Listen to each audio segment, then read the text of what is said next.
విజయం గారు దీపావళి స్పెషల్ ఏంటి వండుతున్నారు? దీపావళి స్పెషల్ చంద్రకాంతలు చేస్తున్నాను. ఈ చంద్రకాంతలకి పెసరపప్పుతో చేస్తాము. పెసరపప్పు ఒక 4 గంటల ముందు నానబెట్టుకోవాలి. అలా నానిపోయిన పప్పుని గ్రైండర్లో వేసుకొని ఇలాగా మరీ మెత్తగా కాకుండా అలాగని బరకగా కాకుండా రుబ్బుకోవాలి. నేనైతే ఈ గ్లాసున్నర పప్పు వేసాను. గ్లాసున్నర పప్పు రుబ్బుకున్న తర్వాత గ్లాసున్నర పంచదార వేయాలి. ముద్దలోనే పంచదార కూడా వేస్తాము. గ్లాసున్నర పంచదార,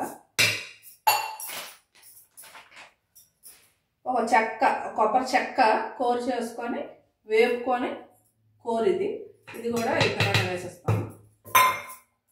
కొద్దిగా యాలకుల పౌడర్ ఇలా వేసుకొని ముద్ద తయారు చేసుకున్న తర్వాత మనం ఎంత అయితే పప్పు తీసుకున్నామో అంతే కొలత నీళ్ళు మాట. గ్లాసున్నర పప్పు అయితే గ్లాసున్నర నీళ్ళు ఇలా పొయ్యి మీద పెట్టుకొని అసలు పెట్టుకుంటాం అన్నమాట. కరెక్ట్గా వేసుకోవాలి. కొంచెం ఎక్కువ అయిపోయినా మళ్ళీ ముద్ద పలచన అయిపోద్ది. గ్లాసున్నర నీళ్ళు అసలు పొయ్యి మీద పెట్టుకొని ఇది మెరిగిన తర్వాత ఈ ముద్ద అందులో తిప్పాలి. ఇంకా నీళ్ళు మరిగిపోయిన తర్వాత ఈ ముద్ద ఇందులో వేసుకొని శుభ్రంగా కలుపుకొని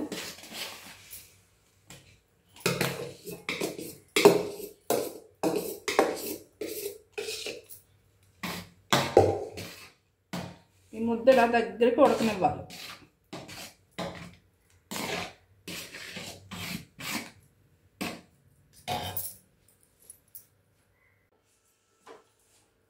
ఇంకా ఉడికిపోయింది. ఇవ్వండి, ఇంత దగ్గరికి వచ్చే వరకు ఉడికించుకోవాలన్నమాట. ఇలా ముద్దలు గంటే పడాలి. ఉడికిపోయింది. పొయ్యి కట్టుకొని ఇలాగ ఒక పీట చెక్క తీసుకొని దీనికి కొద్దిగా ముందు ఆయిల్ అప్లై చేసి దీని మీద ముద్ద వేయాలన్నమాట. అది బాగా చల్లారిన తర్వాత మనం ముక్కలు కోసుకోవాలి.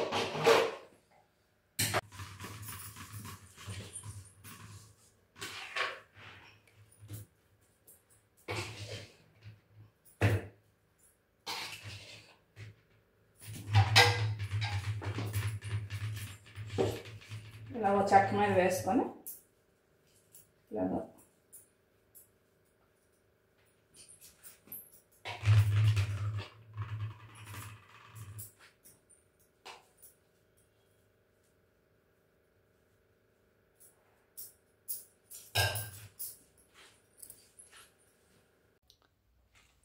ఇదిగోండి ఇలాగా ఒక చెక్క మీద వేసి కొంచెం వేడివేడిగా ఉంటుంది కానీ చేతితోటి ఇలా కొద్దిగా ఆయిల్ ముంచుకొని ఆయిల్ తోటి సాపుగా మీదకి వచ్చే వరకు ఇలా శుభ్రంగా అనిసి పెట్టుకోవాలి. ఆయిల్ తోటి పెట్టుకుంటే పైన సాపుగా వస్తుంది. ఇలా పెట్టిన తర్వాత శుభ్రంగా చల్లారిపోవాలి. చల్లారిన తర్వాత చాకుతోటి ముక్కలు కోసుకొని వేయించుకోవాలి. ఇలా చల్లారిన తర్వాత చాకుతోటి ముక్కల్లా కోసుకోవాలి. మనకి ఏ షేప్ కావాలనుకుంటే ఆ షేప్ కోసుకోవచ్చు.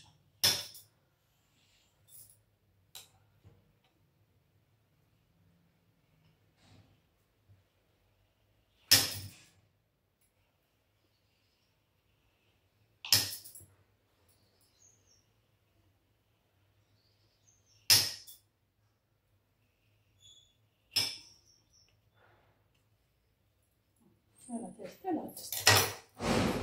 ఇలాగే ఇలా వేడి నూనెలోనే వేసుకొని ఫ్రై చేస్తాం.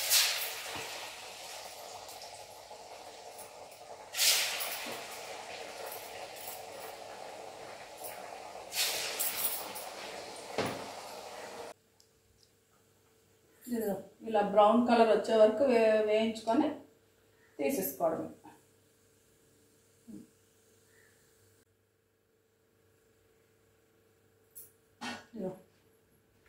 ఇలాగా పచ్చిమిరపకాయ అయితే